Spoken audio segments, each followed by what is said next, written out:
The San Jose Barracuda win game 2 in overtime thanks to Danil Gushchin. And baby, we're going to Colorado.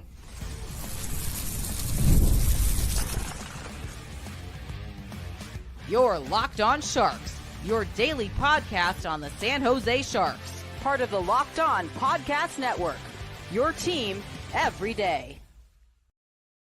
Hello, welcome to Locked On Sharks, the premier hockey podcast covering your favorite team in the Bay Area. My name is JD Young, caretaker at the Reef, also the co-host of Locked On NHL. I want to thank you for making Locked On Sharks your first or potentially second listen of the day, as we're doing a live stream postcast of the Barracuda, reacting to the Barracuda's 2-1 overtime victory. Wow, what a fun game. Let's, of course, thank you guys for making Locked On Sharks first listen. If you haven't, perfect time to follow along. And we want to keep this Barracuda-centric, right?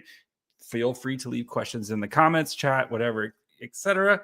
But let's keep it Barracuda-centric because we are talking about the Barracuda and their playoff run here. So what a game. So if you didn't catch the game, because, you know, I know on Flow Hockey, which you should subscribe to Flow Hockey. Liz, send me money. Very tight game, and is what we have been seeing from this Barracuda, and their recipe for success right now is playing these very tight games. Comeback win. They gave up a goal early, get a shorthanded goal where they're able to tie things up. Pavel Regenda with a shorthanded goal. Absolute beautiful, great work by Regenda to force the turnover at the blue line. Nice 2-on-0 with him and Colin White, and Barry's at Regenda was awesome tonight. We'll talk more about Regenda. Kuda kind of sticking there, hanging there. Danil Gushchin draws a penalty with 48 seconds left in the third period. Power play doesn't do anything, but in overtime, Danil Gushchin. It looks like it's going to be Danil Gushchin. I know right now they're crediting it to Colin Graff. Nope, they finally switched over to Gushchin. Gushchin gets the game winner going to the net. Bounced off a defender's stick. Slick hands by Gushchin. Crowd goes wild. So there's your kind of quick recap of this game. Overall, though, I felt like kind of similar to Friday's game. I know we didn't do a recap on Friday night because I was actually at the game covering it, but the Barracuda outplayed the Eagles for hold on, I even have the wrong thing. We're gonna switch it up on the fly here. Barracuda outplay the Eagles very much throughout this entire game. Wow, and there's a typo. Some juice. Anyway, who cares? We're powering through. 2 weeks. We don't have time for to fix spelling errors right now. Barracuda outplayed the Eagles for a good chunk of this game. I felt they were the better team. And even on Friday's game, where it felt like they were outplaying them, just the Eagles took advantage of their opportunities. This game, it felt very much like for a majority of the game, the Barracuda were the better team, right? And they were controlling the puck, and they were spending the majority of the time in Colorado's zone. The shots in this game were 36-28. The second period, Colorado about the middle of the second period, Colorado kind of put their foot on the gas a little bit more.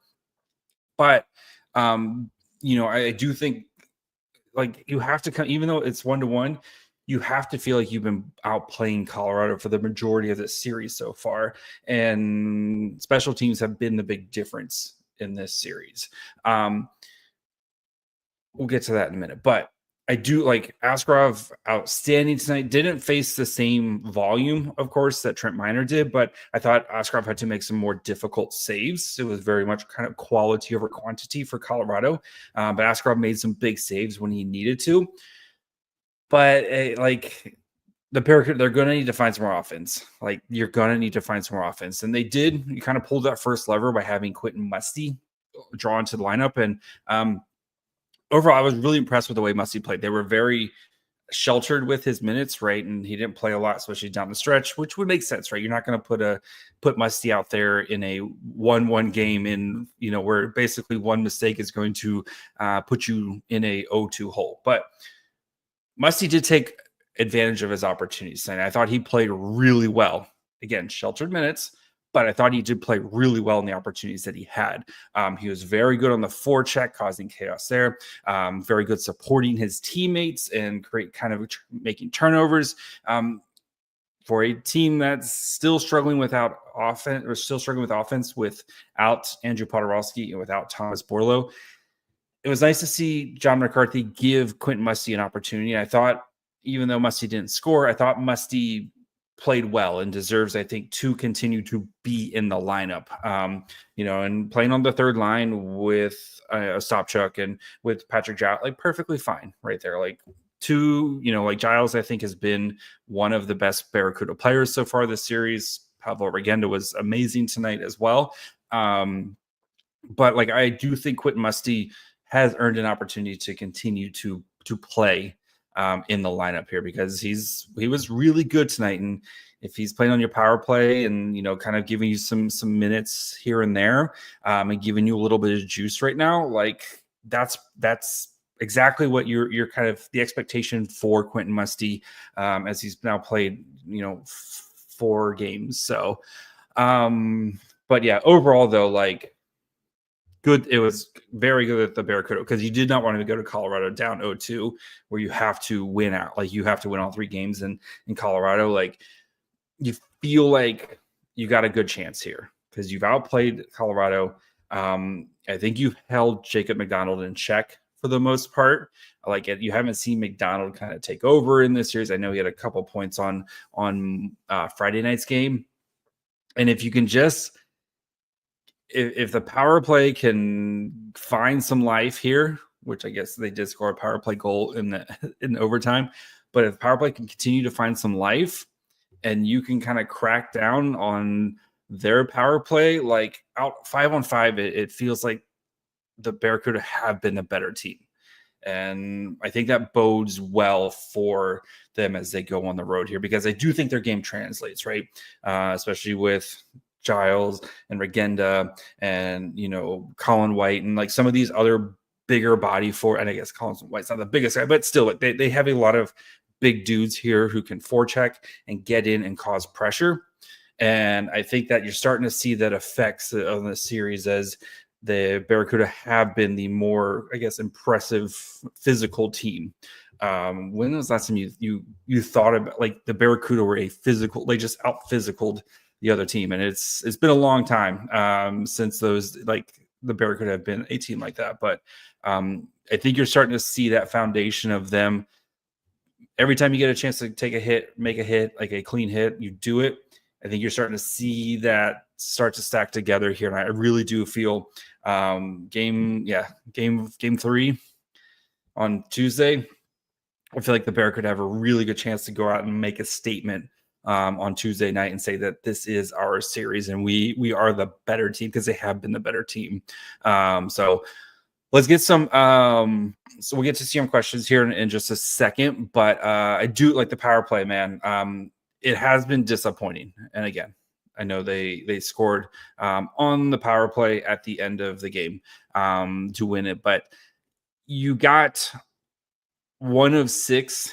You got 6 opportunities tonight, including a 4-minute, and it just you got to do more with that, because yes, I know both the teams did take a lot of penalty minutes, had a lot of penalty minutes this season, but you got to do more than going 1 for 6 here. And yes, I know you were missing Andrew Podorowski, and I know you're missing Thomas Bordelot, but I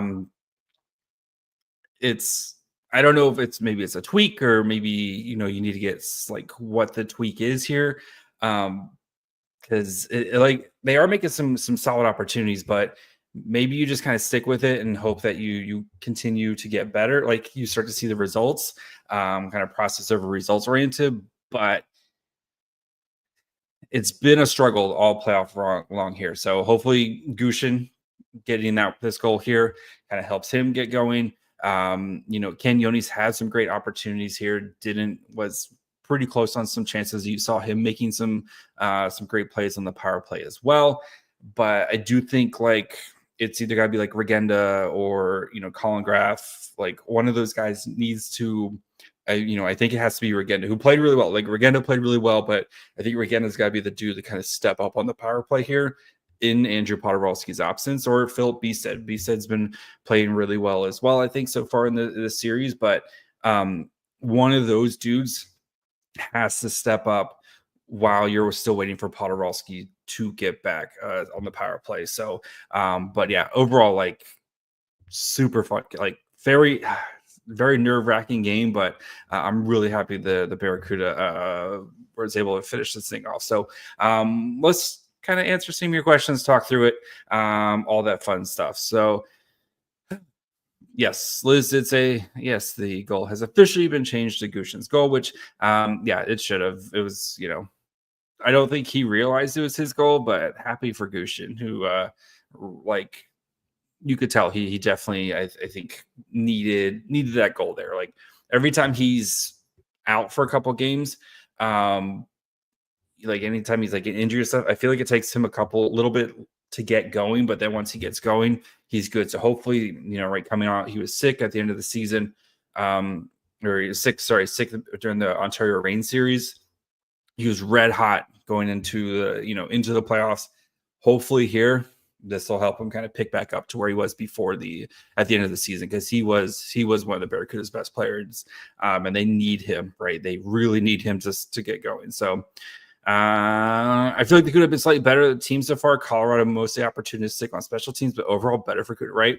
That 5-on-5 play, it does feel like the Barracuda have been the better team. And if they lock down on the special teams, and I feel like they've been, like, as weird as it sounds, I feel like the penalty kill has been good for the most part, right?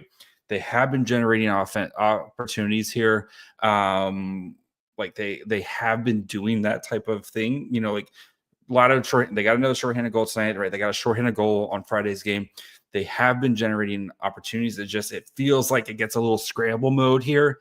And that's where Colorado has been taking advantage, especially on Friday night's game, where like it felt like you're doing everything right, and then just somebody's left wide open in the high slot, and tough place to live there. So, do you think the Fireworks Factory, aka Igor Chernyshov, could slide in for additional offense? Musty look pretty solid tonight, but I don't know who they could swap. I think it's a little tough to have Chernyshov and Musty in at the same time right now. You could maybe because right, I don't feel John McCarthy is probably not putting either of those guys in the top 6 right now. I think it's a bit of a tough ask for, again, Chernyshov, both these guys, right, 19 years old. They've played combined 6 AHL games, or 5 or 6 AHL games between the two. I do think that's a lot to ask in this, especially now that this series is becoming best of 3. So I do feel like it's got to be an either or situation with the two for Musty and Chernyshov. So we'll see maybe if like on Wednesday night or Tuesday night, whatever the next game is, if the Cuda get run out of the building, right? If it's like 6-1 type of blowout, maybe that's when you see McCarthy get a little bit desperate for offense here. But then I think it does put a lot of pressure, especially in a tight game. It does put a lot of pressure on some of your guys to have to kind of pick up some of the minutes here a little bit. So, but we'll see. I think it's a tough out, especially right now where every mistake is amplified. And again, it's not like I'm not trying to, say like Chernyshov and Musty aren't going to be good players, but it's just there's not a lot of room, and every mistake is going the other way. And I know it's like you think about the upside, right? Chernyshov would potentially provide a spark in the offense, but do you trust Chernyshov to play mistake free? Maybe not. So, and I think that's the way, unfortunately, John McCarthy's probably thinking. So if it was a regular Tuesday game, sure, throw Chernyshov in there, right? Like, it's the middle of January, throw Chernyshov in there. So, but right now, I think it's just a tough ask to have both of them in the lineup, especially because, this too much could go wrong. So, Regenda has been a very underrated pickup at Greer. It's really nice to see the Cuda be comfortable with a close game. Yeah. Regenda has been great, like a great find. And I do hope, I'm pretty sure he's a UFA Group 6, if I remember, which means he hasn't played enough AHL games, so he'll become an unrestricted free agent. I would love to have Regenda back in San Jose because he provides just something a little bit different. He has been a really good pickup for the Sharks here, or for the Barracuda here. So I'm right. He is a UFA Group 6 player. So if he's free to do whatever he wants to do. So Ooh, this is a good question. Given games 3 and 4 back, do you think Askey will play both games? Yes, I do. This is why you went out and got Askarov, is to play big time games like this. And right, you just had a couple days off. You had a day off. You'll have another couple days off here. Didn't play a lot down the stretch, right? Dealing with an injury and dealing with some illnesses, but Askarov, I would be shocked, to be honest, if Askarov doesn't start the back-to-back. And especially since you have, if it does go to game 5, that's not until Sunday. You have plenty of time to get to rest up then. So I would be shocked if Askarov isn't starting both games, because this is his time, right? And Askarov, I thought, played really well tonight as well. The video of Askarov just patting and rubbing Ethan Frisch's head, absolutely beautiful Askarov game just for the gifts alone. Him rubbing his head, him doing the little bounce thing when he's trying to find out where the puck is, wonderful. I thought he looked way more comfortable tonight than he did on Friday. Not to say I thought he played bad or anything on Friday, but he just looked more Askarov tonight. And even the one goal that they gave, that was just a great shot. There's not much he can do in that situation, but I thought he made some huge saves tonight. I think to his rebound control is you could see some of the rebounds where he's trying to almost pop offense, where he bounces it it looks like a juicy rebound, but it's such a good deflection where it's going and basically starting the transition going the other way. And that's just these little next level things from him where he's just always looking to push the puck, which is something, right, you don't really see from a goalie, right? It's not that mentality, but him just let's push the puck the other way and get this thing going. I thought he looked great tonight. I would I like Gabe Carrier. But are you taking Askarov in a second night of a back-to-back, or are you taking Gabe Carrier? Because it's a pretty easy decision for me. This is why you Askarov, you're the dude. This is why we went out and got you. You're the dude. Go out there and win us. Askarov has to win the Barracuda one of these next 2 games to push it to a game 5, right?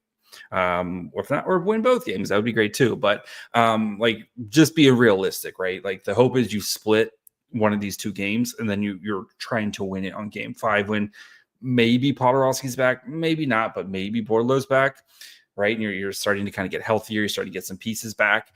He has to be the dude in one of these games. So especially with the way the Cuda's offense has struggled to finish, and especially the way that the power play has struggled to finish here, I do think Askarov needs to be the guy. So please drop some more questions. Someone just asked, do we see Chernyshov again? I think with Chernyshov, it's Musty or Chernyshov, basically. I don't see John McCarthy trusting both those guys at the same time in this series, right? And especially where you look at the way the Barracuda have been playing really well, right? They've been playing really well in these tight defensive games. Both the Ontario games, right? 2-0, 2-1. We have Askarov. He's just better than your goalie. Monday or Friday's game, a little bit tougher, right? And that was we kind of talked about, but still a game where you outplayed them, but Colorado just took advantage, right? And I think that's the formula that if you play Musty and Chernyshov at the same time, and mistakes lead to things going the other way type. So, I do think that's where you may be worried about there. So with both. So I do think it's an either or situation right now. Like I said, if they get the doors blown out of them in the next game, that's where maybe Carrier comes in to try to give Steele Askarov a little bit of rest. And then maybe you think about bringing both in to try to spark some offense there. So if Bourlo comes back, where do you see him slotting in? That's a great question, right? I actually wouldn't mind, because him and Colin White had some really good chemistry. So I actually wouldn't mind putting him back up top, but then you have to slide either Gushchin or Colin Graf out. But I think he's like, Bourlo is most effective when he's a top 6 player, right? So if you have to play him with, like, I would probably assume he would probably slide it on the second line with Phil Beestead, and then maybe you have Dewar on that second line or whatever. But like, I do think that he's best at top 6. Now, you could also play him at third line center, especially if you don't feel like Ostapchuk has been doing much, and I don't feel like Ostapchuk has been doing much personally. But you know, that's a question for another day. But I like, you could potentially slide him in there, and then if you want to put some big boys around him, right? Because like, if you want to have like Giles and Musty, which are kind of some bigger players, right? But I would say probably either Dewar. He probably slides in for Dewar, or if you want to take a Ostapchuk out and put Bourlo at third line center, you could do that as well. But I don't like it. I thought Dewar played pretty well tonight as well, so a little bit tough there. But he definitely needs to play, like, especially with the way this offense needs some more goals. So. What were the D pairings? I know Carlson came back. So defensive pairings tonight, Schultz, Carlson, been your top line, Kenyoni Frisch, and Hashay Thompson. I don't foresee that changing. I think that the pairings have been great. I don't think that changing. Like, maybe Keane comes back, but I think it's pretty clear those are your top 6 guys. And then, like, if you have to make a change, I would rather see Furlong over Keane. I just think Furlong is a little bit safer. The Keane does provide you a little bit more upside offensively, but the way this series is, I think I'd rather trust Furlong in his defensive game. So let's see. No, I'm not answering again. We're only answering CUDA-related questions here. Someone's asked, a Tankathon day. I just did a whole episode. You can listen to it after this. I just did a whole episode on if the Sharks fall to third overall. So it's already in your podcast feeds. At least it should be. I hope it is. All right, but I'm pulling it up right now. Podcast feed, Locked On Sharks. Oh yeah, it's already in there. You can go check it out. So yes, defense is for nerds. Again, some people like take my defenses for nerd. My defenses for nerds thing is the best way to play defense is not to have to play defense, like to control the puck and keep it in your own zone. That's like the whole defenses for nerds thing. Like, some people think I don't like defense, and I like to play offense. I think it's easier to play offense than just to play defense. And when you play defense all the time, and the Barracuda have been playing a lot of, like, they've been kind of threading the needle of playing really close, grindy games, but have been the better team. And, you know, especially when it comes to generating offense, they just haven't been able to score as much. So that's where you feel like if Podorowski was in this game, like in this series, I feel like it's 2-0 Barracuda right now. So, Luca Cagnoni, a perfect example of what I mean. Cagnoni can play some defense, right? You see Cagnoni played some defense in his zone.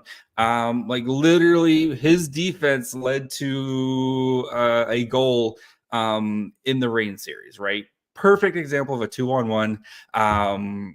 Like, he breaks up the play, pushes the offense type of thing. Yes. Going to the game was amazing. Yeah. If you haven't been to Texas Arena, hopefully we get to the next series and have more games at Texas Arena. Couple minutes on that. Friday night was that place was bonkers. Like, absolutely insane. Great. Just the place, like, and with the hits and the way that like the Barracuda, especially the first like 5 to 10 minutes of Friday night's game, where the Barracuda were out kind of laying the lumber, you felt it. And I bet like even just watching it on my, you know, like watching the feed tonight, like you could feel the crowd tonight. Just imagine when it's the Shark Tank, but great to see. I'm glad that the Barracuda fans came out in full force, because like this team is very good, guys. Like I don't think, yes, they have their problems, but this team is a very good team that like needs like they need your support, man. Like this is a great team, you know, and they're gonna be just as good next year. I mean, yes, they're not gonna have Askarov next year, but they're gonna have Musty and Chernyshov and Kasper Holton, and like they're going to have fun players again next year. I don't see like Greer has really preached, you know, the development aspect. And I just don't see Greer and Joe Will just kind of letting this Barracuda team fall apart, right? I think they're going to be active in getting, you know, making sure they have plenty of veteran free agents. I think they're going to go out and find a goalie like to play with these guys. Like, yeah, this team's going to continue to be good. So, to be honest, if I wasn't asking that, I wouldn't be nearly as calm with these kind of games. I think we might have a guy who's pretty okay at hockey. I hope so. I hope so. You basically traded Tomas Hertl for him. I think it's going to be good. So, how would you rank Ostapchuk, Giles, and Walker Duehr, Benford, Kuda? Oh, this is easy for me. Giles has been absolutely amazing. Like I think Giles has actually been the best non-Askarov, best skater for the Barracuda these 2 games in this series. He's been outstanding. His work on the penalty kill, like his forechecking, he has been a great. And yes, I know you traded Vitek Vanacek for him, but okay, like Vitek Vanacek wasn't going to be on this team anyway. But I do think like he's been outstanding. He's been the best one of those. Walker Duehr, I know he didn't play on Friday night's game, but I thought he looked pretty solid tonight. And then I'm putting Ostapchuk third. So yeah, the Giles has been great. Did you see the Giles play? Yeah, the one where I clipped it where he's just like juking some dude. Yeah, he's a really like they had his media, like he came out for media availability. He was very well spoken. I might have to try to get him on the show here sometime soon. So again with Chernyshov, guys, it's either Chernyshov or Musty right now. And I thought Musty played his way the way like you have. It's going to be one of those 2 guys right now, just because I don't think McCarthy is going to throw out 2 very inexperienced guys at the same time in these games that have been very close and very tightly played. And I thought Musty looked really good tonight. So we talked about him earlier. So Greer and his staff, I assume I did see Mike Ricci the other night. So I assume the staff is there. They might be looking, getting ready for the draft, all that fun stuff. So how are you watching this game? Flow TV, baby. Like Flow Hockey. That's how you watch every AHL game is on there. It's not like the old days with AHL TV where you had to pay for either one or the whole thing. It's everything on there. They have everything. And they've got all ECHL, all AHL. You can they have a bunch of college. It's like $150 a year. Just do it. Liz, where's my money? Add Podorowski in this team. Again, I still don't think Podorowski is going to be back. Maybe Sunday. If it gets to game 5 and it's do or die situation, maybe throw Podorowski out there. But most likely Podorowski, if you get to the 3rd round, that's where I assume Podorowski gets back. So, and right now you're just trying to grit and grind your way every victory right now. So, and the Barracuda, they did it tonight. So, couple more questions if you guys want to throw in there, then we'll get out of here because it's a school night, kids. We got school tomorrow. But yeah, overall though, kind of recap what I said early. You had you kind of grit and grind your way through this game. Do or die. That's good. I like that one. Walker, do or die. Walker Duehr, don't even know her. Sorry, Duehr jokes are killing me. They should just resign Dewar just for the joke. The merchandising.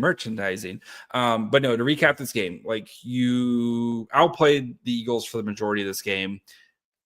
Musty, I thought, played pretty well. I thought Regenda was a great tonight. The power play definitely needs some more juice, or they need to capitalize, right? You can't take 6 power play opportunities and only get 1, especially on the 4-minute one. I think the 4-minute one killed me the most when it's really weird that the Barracuda keep getting like power plays at the beginning to like carry over to the Bear. It feels like it's been a lot lately. Like I know it was, if I had a nickel, but anyway, the power play definitely needs. I do think it's a guy like Beasted or Regenda that one of those guys have to step up here. As again, Regenda played well tonight, but one of those guys has to step up here for Podorowski's absence and finish some plays here, because you can't expect to play against this team, and especially Colorado, who's been very good on the power play. Like that's been the difference this series.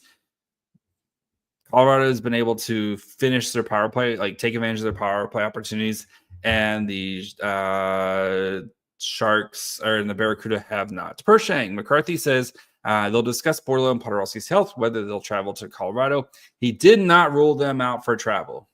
So wouldn't be surprised if they both travel. We'll see if they play. Like again, I think that Game 5 is the one I'm circling, right? Where it's if it gets to Game 5 and it's do or die, that's the one I'm saying.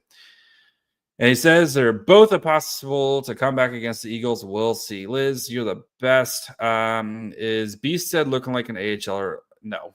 Phil Beasted, so no. Beasted will be playing in the NHL. Beasted will play in the NHL at some point next year. So, like, yeah, I'm not worried about Beasted. And again, not everybody has different development paths. So, not worried about Beasted. He needs, like, his job is going to be different than generating. Like, he needs to be very good at playing defensive and playing in his own zone and being a great penalty killer, which I do think Beasted's a good penalty killer. Like that's what his role is going to be. So he is training for that role here in the AHL. And that way, when he comes up and you're looking at a potential third liner and Philip Beasted be your 3C of the future, like that's what his role is. And then, but anyway, we had a blast. We'll be back. So already an episode in your theme, in your like you can go check out. I talked about the what happens if the Sharks get the 3rd pick. So I talked about the draft lottery. We'll have a reaction to the draft lottery Monday night.